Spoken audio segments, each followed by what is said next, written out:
So a greeting to you all. This is Rich Wycliffe, a biology chemistry teacher, and this is my audiovisual product of the USEP training, Kasenyi cluster, Mubende district, about ecology, relationship between organisms and population controls between the predator and the prey.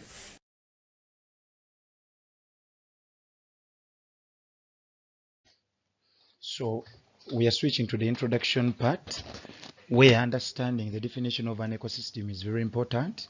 That is the components of the living and non-living components to form a self-sustaining unit, or we say where these organisms are interacting in harmony. So the basic biology part is biotic, meaning living, and abiotic, meaning non-living, but they are all living in the same space of the environment known as the biosphere. So the examples of the living are just common, and they are just obvious. We have plants under kingdom plant.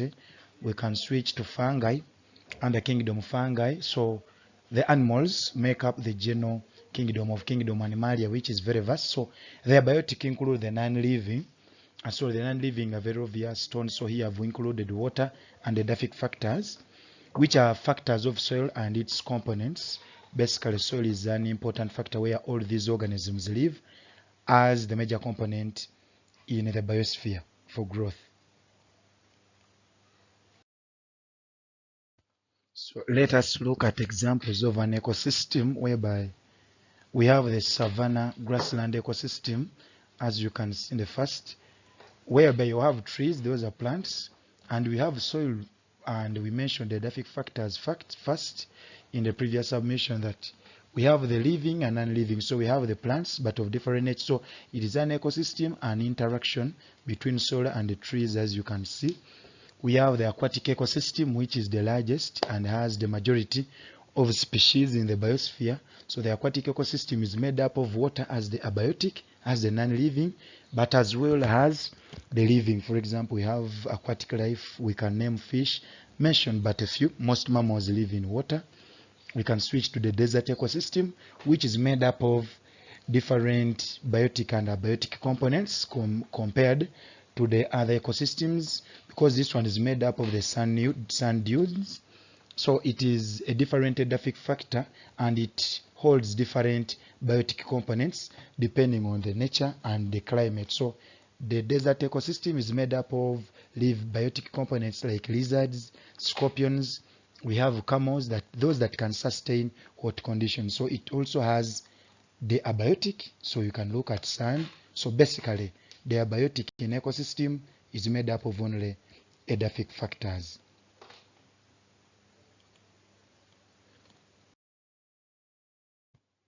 So knowing that the ecosystem is made up of the living and non-living, obviously when organisms are in place, they must interact.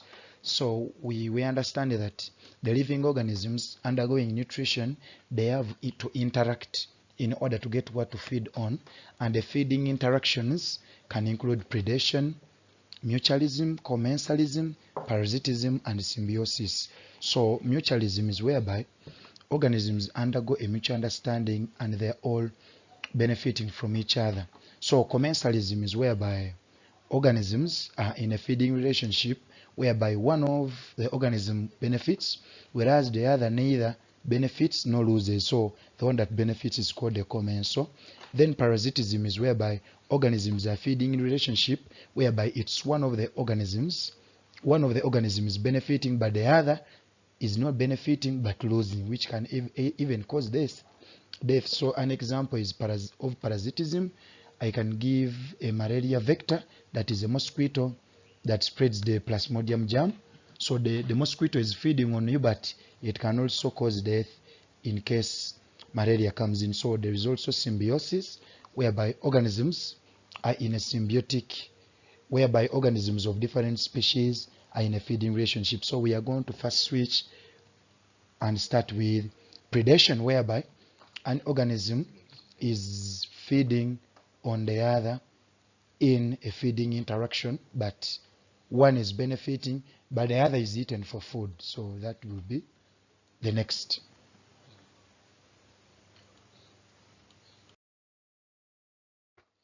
So unveiling predation as a mode of feeding.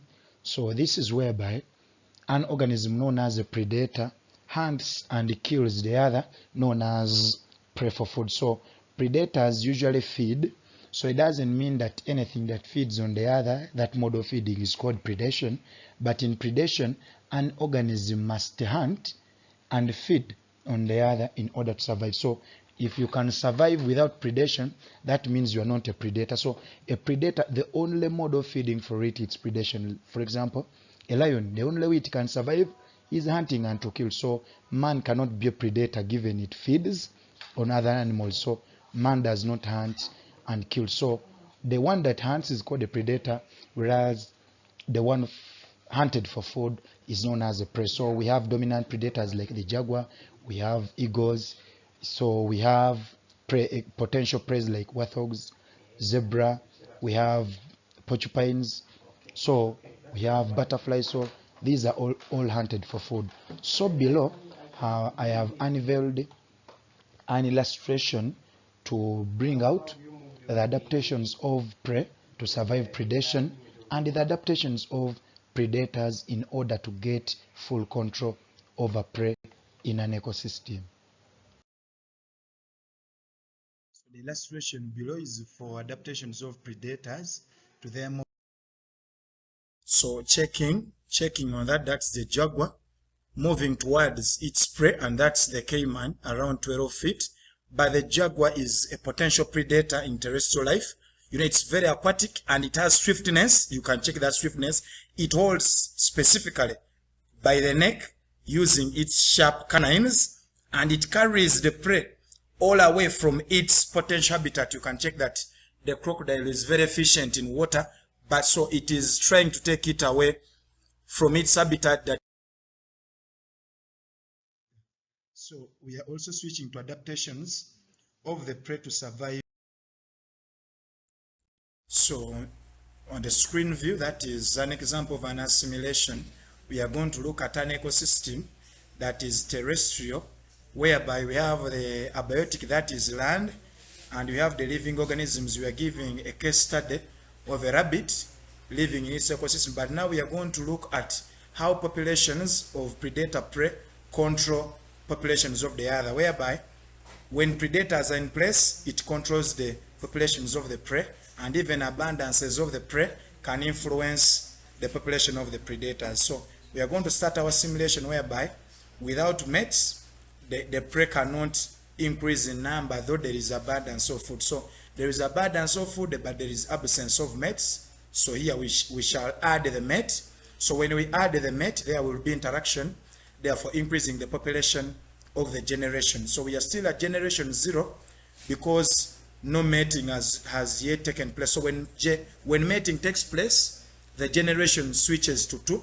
So interbreeding takes place generation to generation because there is no limiting factor. There is abundance of food, there are presence of mates, and it's only there is no intraspecific competition between rabbits of the same of the same species. So at the graphical interpretation, we shall elaborate that the population for the rabbits increases exponentially generation to generation, and when the population of the rabbits is not controlled, it will saturate the whole universe with the rabbits until when the biosphere reaches what to call the full carrying capacity.